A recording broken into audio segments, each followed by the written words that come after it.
तो हेलो पिला माने केमिति अछि आज हम डिस्कस करिया plus 3 second semester Odia honours रो यूनिट 1 ठीक अछि नवजागरण एटा द्वितीय सिलेक्टेड क्वेश्चन प्रथम क्वेश्चन रे जदि जाई कि देखिनो तो देखि दियो नवजागरण एटा होछि तार सेकंड क्वेश्चन एटा बहुत ही इंपोर्टेंट अछि ए वीडियो पूरा देखो स्किप करियोनी किछि बुझी पारिबो नाही हला चलो स्टार्ट करिया आधुनिक ओडिया साहित्य रे विकसित रूप एक स्वतंत्र पृष्ठभूमि रे प्रतिष्ठित होइतिला इंग्रेज मानकर उत्कल प्रवेश और प्रथम 50 वर्षर शासन काल शिक्षा और शिक्षानुष्ठान विशेष विकसित रूप देखा मिले ना किंतु मिशनारी मानकर शिक्षानुष्ठान गठन कर आग्रह इंग्रेज मानकर इंग्राजी शिक्षानुष्ठान गठन कर उत्साह ओडिशार विस्तार ओडिशार शिक्षार विस्तार यथेष्ट साहाय्य करथिला एहा जे से केही स्वीकार करिवे ताले कोन आधुनिक ओडिया साहित्यर विकसित रूप एक स्वतंत्र पृष्ठभूमि रे प्रतिष्ठित होइतिला केउंटी गोटे स्वतंत्र पृष्ठभूमि रे इंग्रेज मानकर से कारण केमिति प्रवेश आउ केमिति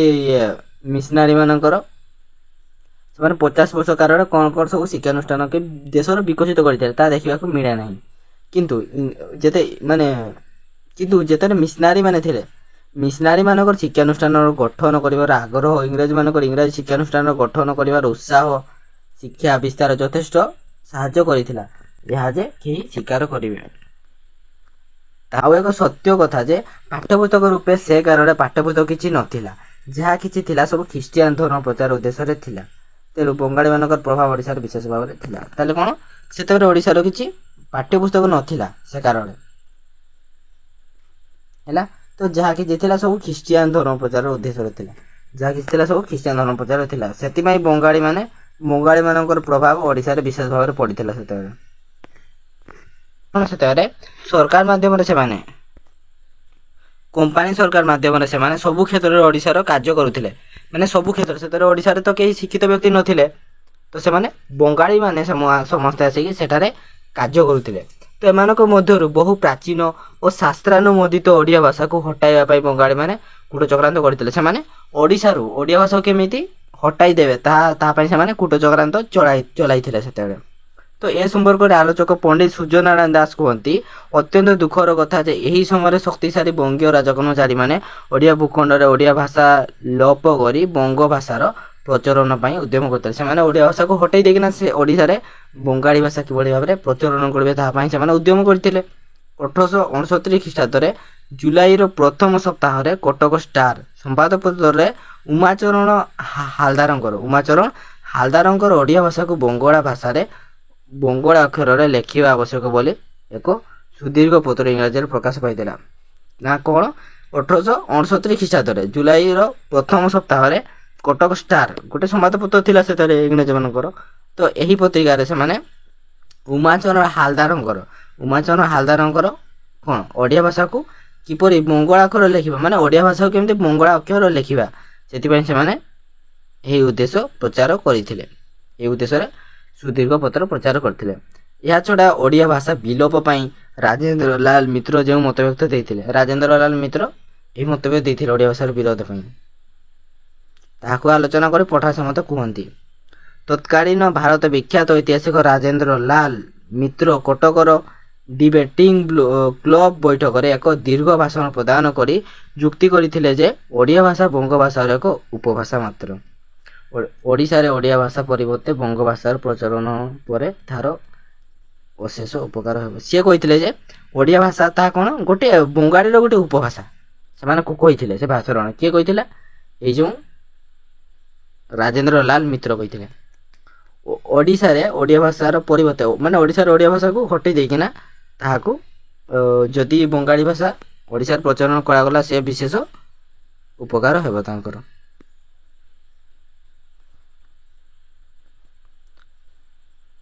राजेंद्र लाल मित्र एपरी वक्तव्य को उत्तर दीपिका क्षेत्र 13/3/1869 बेस समालोचना करथिला से माने सेही तांकर वक्तव्य को समालोचना करथिले किंतु राजेंद्र लाल मत थिला जे सेतेबेरे ओडिया भूखंड रे मात्र 20 लाख लोक अछंती सेथि मध्यरु पाठ पढ़ा लोक ही बहुत कम 20 लाख मनुष्य पाठ पढ़ा लोक बहुत कम थिले तो कम लोक पई पाठ्यपुस्तक कार्यकारी हेबो नाही तेनु ओडिया भाषार उन्नति संभव न से माने कहउथिले सेतेरे ओडिसा रे 20 लाख रु कम लोक थिले किंतु 20 लाख लोक रु से माने बहु जण ଅଶିକ୍ଷିତ ଥିଲେ। ତ ତେଣୁ ଏତେ କମ୍ ଲୋକରେ ତ ଗୋଟିଏ ଭାଷାର ଉନ୍ନତି ସମ୍ଭବ ନୁହେଁ।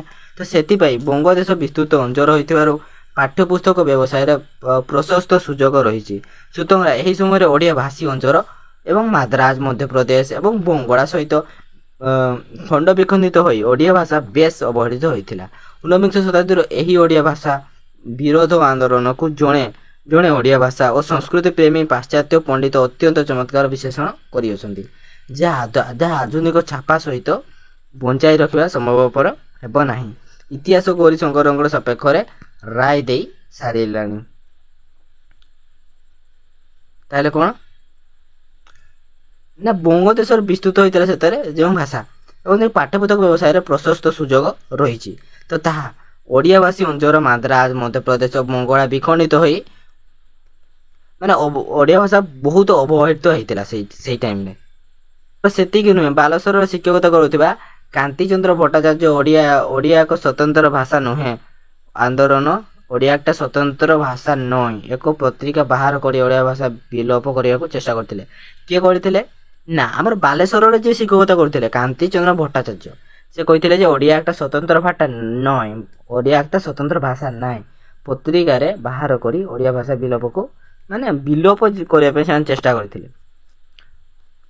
1968 ଖ୍ରୀଷ୍ଟାବ୍ଦରେ ରାଜେନ୍ଦ୍ର ଲାଲ ମିତ୍ର କଟକ ଆସି ଏହି ଆନ୍ଦୋଳନକୁ ଆଗଭର କରିବା ପାଇଁ ଆଗେଇ ଯାଇଥିଲେ, କିନ୍ତୁ ତାହା ସମ୍ଭବ ହୋଇନଥିଲା।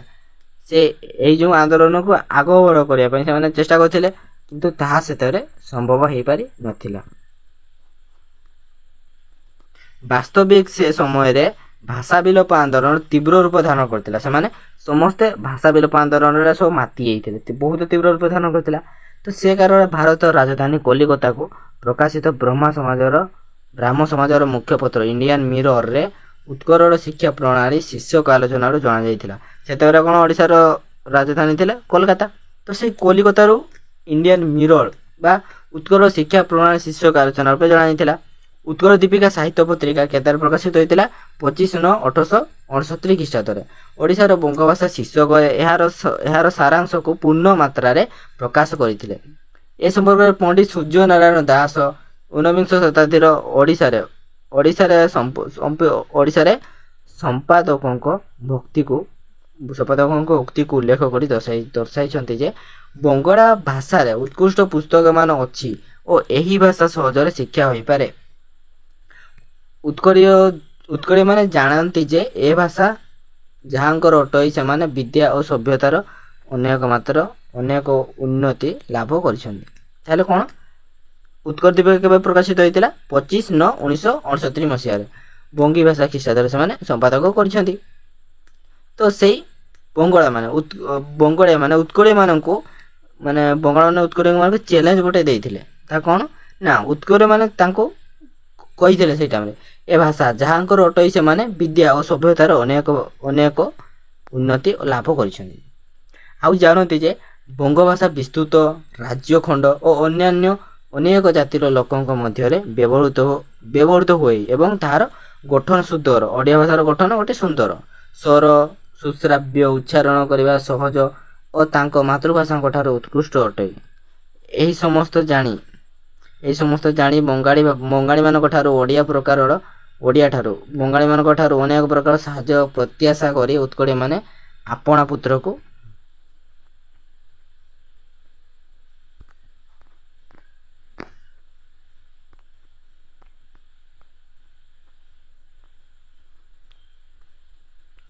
ବଙ୍ଗଭାଷାରେ ଶିକ୍ଷା ଦେଉଛନ୍ତି। ତ ସେତେବେଳେ କ'ଣ ହେଲା ନା ଯେତେବେଳେ ଓଡ଼ିଆ ଭାଷା ଲୋପ ପାଇବା ପାଇଁ ବସିଲା, ତ ସେତେବେଳେ ଯେଉଁ ଓଡ଼ିଆ ଲୋକମାନେ ଥିଲେ ତାଙ୍କର ପୁତ୍ରମାନଙ୍କୁ ସବୁ ବଙ୍ଗାଳୀ ଭାଷାରେ ଶିକ୍ଷାଦାନ କରିବା ପାଇଁ ସ୍କୁଲ ପଠାଇଲେ। ସବୁ ବଙ୍ଗାଳୀ ଭାଷାରେ ପାଠ ପଢ଼ା ଯାଉଥିଲା ସେତେବେଳେ ତାଙ୍କର ପୁତ୍ରମାନଙ୍କୁ। ସମ୍ପ୍ରତି ଗଭର୍ଣ୍ଣମେଣ୍ଟ ଭାଷା ଉଠାଇ ଦେଇ ଓଡ଼ିଆ ଭାଷା ଚଳାଇବା ଚେଷ୍ଟା କାହିଁକି କରିଅଛନ୍ତି ସମ୍ପାଦକ ବୁଝିପାରୁନଥିଲେ। ସେମାନେ କିଛି ବୁଝିପାରୁନଥିଲେ ଯେ ସମ୍ପତ୍ତି ତ ଗଭର୍ଣ୍ଣମେଣ୍ଟ ଭାଷା ଉଠାଇ ଦେଲେ ତଥାପି ଓଡ଼ିଆ ଭାଷା ଚଳାଇବା ପାଇଁ କାହିଁକି ଚେଷ୍ଟା କରୁଛନ୍ତି ସେମାନେ କେହି ବୁଝିପାରୁନଥିଲେ। କିନ୍ତୁ ଏତିକି ଜାଣନ୍ତି ଯେ ଓଡ଼ିଆମାନେ ଏଥିରେ ଅସନ୍ତୁଷ୍ଟ ଅଛନ୍ତି ଏବଂ ତାହା ଆଲୋଚକ ପଠାଣ ପଟ୍ଟନାୟକ ସଂଗ୍ରହ କରି କହିଛନ୍ତି ଯେ ସେ କାଳ ପର୍ଯ୍ୟନ୍ତ ତଥାକଥିତ ମୋଗଲ ବନ୍ଦୀ ପ୍ରକୃତ ପକ୍ଷରେ ବଙ୍ଗାଳୀ ବନ୍ଦୀ ଥିଲା କହିଲେ ଚଳେ। ସେ କାଳରେ ମୋଗଲ ବନ୍ଦୀ କାହାର ବନ୍ଦୀ ଥିଲା ନା ବଙ୍ଗାଳୀମାନଙ୍କର ବନ୍ଦୀ ଥିଲା ବୋଲି କହିଲେ ଚଳେ। ଓଡ଼ିଆମାନଙ୍କର ପାଇଁ ଏହି ସବୁ ସୁଯୋଗ ସୁବିଧା ବଙ୍ଗାଳୀମାନଙ୍କର ପକ୍ଷରେ ସେମାନଙ୍କର ପ୍ରାଧାନ୍ୟ ବିରୁଦ୍ଧରେ ପ୍ରଥମ ଆକ୍ରମଣ ବୋଲି ବୋଧ ହେଲା।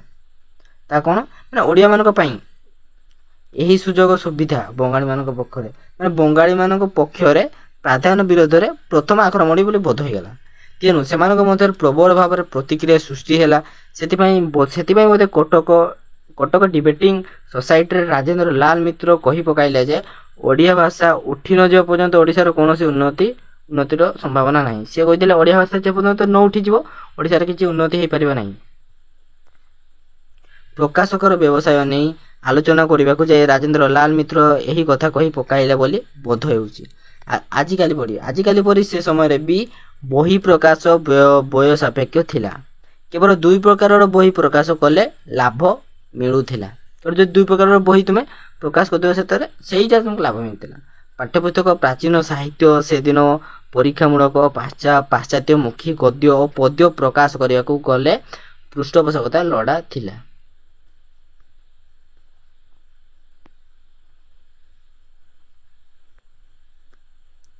ବଙ୍ଗଳା ଭାଷାରେ ତଥାକଥିତ ଆଧୁନିକ ସାହିତ୍ୟ ସର୍ବପ୍ରଥମେ ଫୋର୍ଟ ୱିଲିୟମ କଲେଜ 1800 ଓ ସ୍କୁଲ ବୁକ୍ ସୋସାଇଟି 1817 ମାଧ୍ୟମରେ ବାହାରିଲା।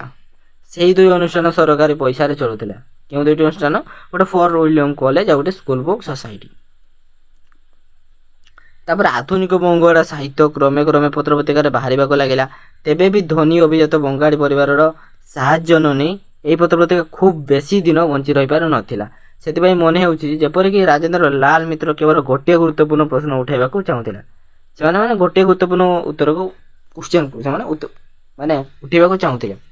ଗୋଟିଏ ଆଧୁନିକ ଛପା ସାହିତ୍ୟ ବଞ୍ଚାଇ ରଖିବା ପାଇଁ ଓଡ଼ିଶାରେ ପାଠକ ସଂଖ୍ୟା ଯଥେଷ୍ଟ କି ନୁହେଁ ତାଙ୍କ ମତ ଅନୁସାରେ ସେମାନଙ୍କର ସଂଖ୍ୟା ଯଥେଷ୍ଟ ନଥିଲା।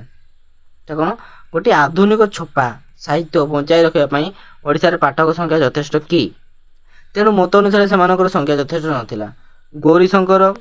ଗୌରୀଶଙ୍କର ଯୁକ୍ତି କରି ପ୍ରତିପାଦନ କରିବାକୁ ଚେଷ୍ଟା କଲେ ଯେ ଗଞ୍ଜାମ ଗଡ଼ଜାତ ସମ୍ବଲପୁର ମୋଗଲବନ୍ଦୀ ପ୍ରଭୃତି ଓଡ଼ିଆ ଭାଷା ଅଞ୍ଚଳ ଏକତ୍ରୀକରଣ ହେଲେ ସେମାନଙ୍କ ପକ୍ଷରେ ଗୋଟିଏ ନିବାରଣ ନିମିତ୍ତ ଗଭର୍ଣ୍ଣମେଣ୍ଟକୁ ପ୍ରଦାନ କରିବା କାରଣ ଏକ ଖଣ୍ଡ ଦରଖାସ୍ତ କଲିକତା କୌଣସି ବନ୍ଧୁର ନିକଟକୁ ପଠାଇଛନ୍ତି।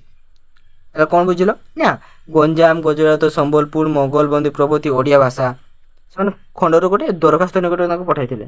ତେଣୁ ଏଥିରୁ ଓଡ଼ିଆ ଭାଷା ଲୋପ କରିବାରେ କିପରି ହୀନ ମତାମତ ପ୍ରଚାର କରାଯାଇଛି ତାହା ସମ୍ପୂର୍ଣ୍ଣ ଓଡ଼ିଆ ଭାଷାକୁ ଲୋପ କରିବା ପାଇଁ କିପରି ତାଙ୍କର ହୀନ ମତାମତ ପୋଷଣ କରାଯାଇଛି ତାହା ଏ ସମ୍ପର୍କରେ ସମ୍ପୂର୍ଣ୍ଣ ଭାବରେ ଜଣା ପଡ଼ିଥାଏ। କିନ୍ତୁ ଏକଥା ସତ୍ୟ ଯେ ସେତେବେଳେ ଗୌରୀଶଙ୍କର ଫକୀର ମୋହନ ଓଡ଼ିଆ ଭାଷାର ସୁରକ୍ଷା ପାଇଁ ବହୁତ ଚେଷ୍ଟା କରିଥିଲେ ଏବଂ ରାଜେନ୍ଦ୍ର ଲାଲ ମିତ୍ର କାନ୍ତିଚନ୍ଦ୍ର ଭଟ୍ଟାଚାର୍ଯ୍ୟ ଯଥେଷ୍ଟ ବିରୋଧ କରିଥିଲେ। ତାହା କ'ଣ କିଏ ରୋକିବା ପାଇଁ ଚେଷ୍ଟା କରିଥିଲେ? ଗୋଟେ ଫକୀର ମୋହନ ଆଉ ଗୌରୀଶଙ୍କର ବହୁତ ଚେଷ୍ଟା କରିଥିଲେ। କିନ୍ତୁ ରାଜେନ୍ଦ୍ର ଲାଲ ମିତ୍ର ଆଉ କିଏ କାନ୍ତିଚନ୍ଦ୍ର ଭଟ୍ଟାଚାର୍ଯ୍ୟ ଗୋଟେ ଭର୍ସେସ୍ ଚାଲିଥିଲା ସେମାନଙ୍କ ଭିତରେ। ଏହି ସମୟରେ ଲେଫ୍ଟନାଣ୍ଟ ଗଭର୍ଣ୍ଣର କାମ୍ବେଳ ସାହେବ କମିଶନର ରେଭେନ୍ସା ସାହେବ ଓଡ଼ିଆ ଭାଷାକୁ ରକ୍ଷା କରିବା ପାଇଁ ଦୃଢ଼ ସମର୍ଥନ ଜଣାଇଥିଲେ। ତ ଯଦି ଏମାନେ ସହଯୋଗ କରିନଥାନ୍ତେ ତେବେ ଓଡ଼ିଆ ଭାଷା ଆଜି ନଥାନ୍ତା ତାହା ସର୍ବେ ହିଁ ସ୍ୱୀକାର କରିବେ।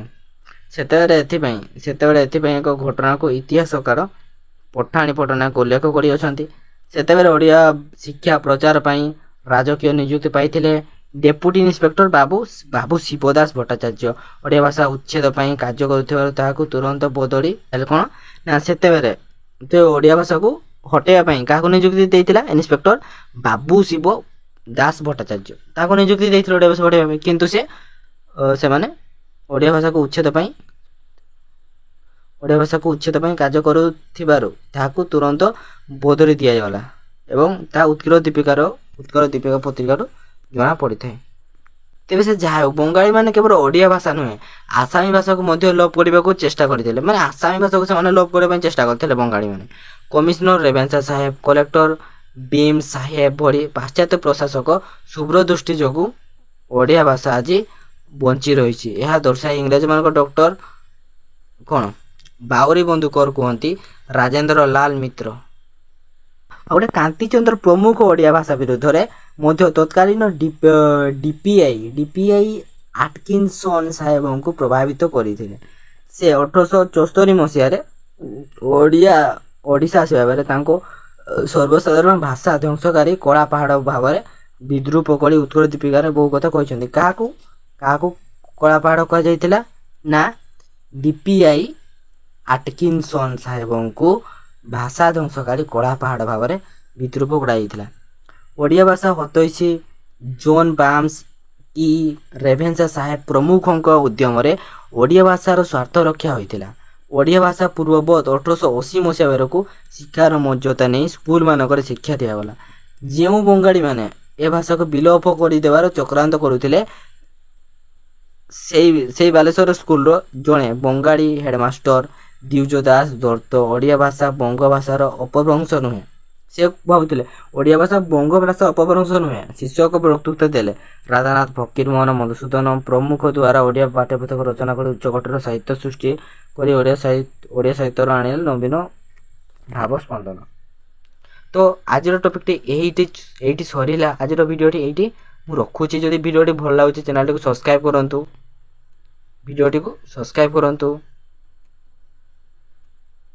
ଭିଡ଼ିଓଟିକୁ ଲାଇକ୍ କରନ୍ତୁ, ଚ୍ୟାନେଲଟିକୁ ସବସ୍କ୍ରାଇବ୍ କରନ୍ତୁ ଏବଂ କମେଣ୍ଟ ମାଧ୍ୟମରେ କୁହନ୍ତୁ କେମିତି ଲାଗୁଛି। ଯଦି ଟିକେ ଭଲ ଲାଗୁଛି ତ ସାଙ୍ଗମାନଙ୍କ ନିକଟକୁ ମଧ୍ୟ ସେୟାର କରନ୍ତୁ। ସେମାନଙ୍କ ମାନେ ଯେଉଁମାନେ କି ଭାବୁଛନ୍ତି ଓଡ଼ିଆ ଅନର୍ସ ବହୁତ କଡ଼ା, ତ ତାଙ୍କୁ ଏ ଭିଡ଼ିଓଟି ସେଣ୍ଡ କର। ସରଳ ଭାଷାରେ ବୁଝିଯାଉ। ଆଉ ପରୀକ୍ଷା ବହୁତ କମ୍ ଦିନ ଅଛି। ଧନ୍ୟବାଦ।